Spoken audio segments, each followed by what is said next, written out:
To the COVID threat, Georgia may have already reached its Omicron peak, but we're well above the levels we saw before its arrival. Each day, we're still seeing thousands of new cases added to Georgia's overall case count.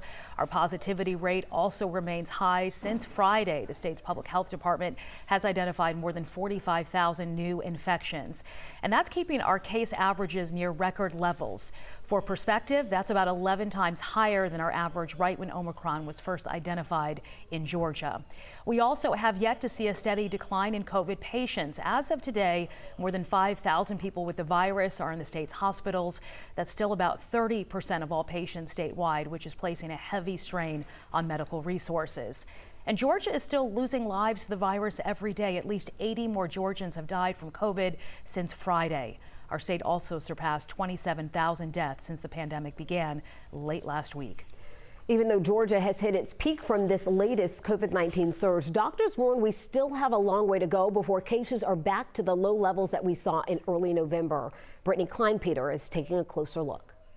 As we get into the next weeks to month or so, we'll see throughout the entire country the level of infection get to below what I call that area of control. On Sunday, Dr. Anthony Fauci said he's confident most states will reach their peak in the Omicron surge over the next few weeks. But in Georgia, we're already there, with new cases starting to level off. Yet doctors warn that's not a guarantee that we've seen the worst of it. What do you think we can expect to see over the next few weeks? If everything goes according to what we predict, I do believe that there's a great chance that the numbers will continue to improve.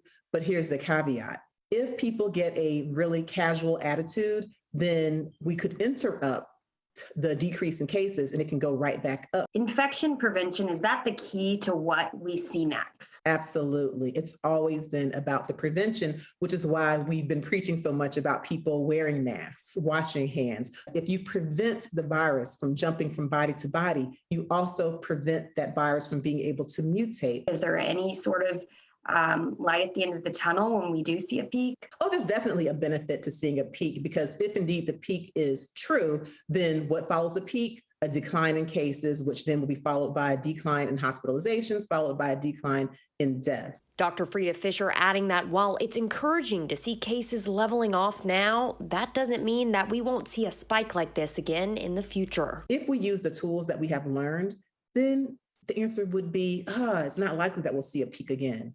But as long as we have people who are out here not paying attention to public health, then there's a great chance that this show is not over.